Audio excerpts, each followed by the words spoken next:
साहेब हे लोकनेते आहेत. गेल्या अनेक वर्षांपासून संसदीय राजकारण असेल, राज्याचं राजकारण असेल, देशाचं राजकारण असेल आणि नॉनस्टॉप 85व्या वर्षी सुद्धा साहेब तितक्याच ताकदीनं काम करतायत. त्यामुळे आदरणीय साहेबांना शतायुषी होण्याच्या सर्वांकडून शुभेच्छा, राज्यभरातून शुभेच्छा येत आहेत.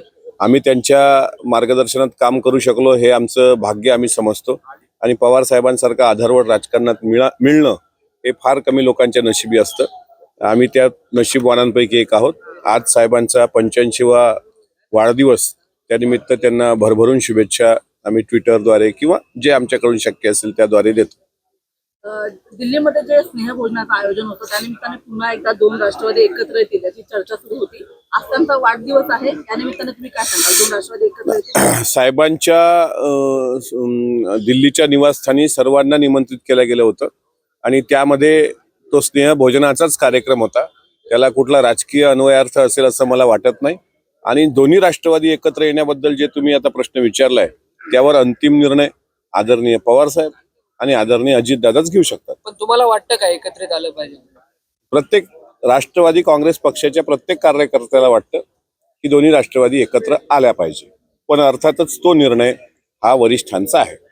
मिटकरी साहेब, सत्ताधारींना निधी मिळतोय आणि विरोधकांना निधी मिळत नाही अशी किंवा स्थानिक आमदार विकास निधी मिळतो ना विरोधकांना. त्यांचा जो हक्काचा निधी आहे 5 कोटी रुपये वर्षाला, तो स्थानिक आमदार विकास निधी मिळतो. काही लोकांनी काल अजितदादांकडे, काही आमदारांनी तशी खंत व्यक्त करून दाखवली की आम्ही सुद्धा 5-5 लाख लोकांच्या प्रतिनिधित्व करतो, त्या निवडून येतो त्या मतदारसंघामध्ये, तर आम्हाला इतर लेखाशीर्षांतर्गत पण निधी मिळावा. आता त्यामध्ये तिघही मिळून म्हणजे मुख्यमंत्री आणि उपमुख्यमंत्री मिळून ठरवतील, कोणावरही अन्याय होणार नाही. पण स्थानिक आमदार विकास निधी मात्र सर्वांना पूर्ण येतो.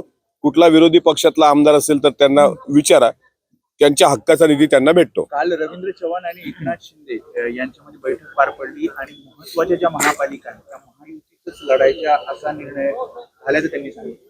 बरोबर. रवींद्र चव्हाण साहेबांनी कालचं जे त्यांचं स्टेटमेंट आहे ते महायुतीच्या दृष्टीने अत्यंत महत्वाचं आहे. प्रत्येक महानगरपालिका, त्यामध्ये मुंबई आली, ठाणे पण आली, ही महायुती आम्ही म्हणून एकत्र लढणार आहोत.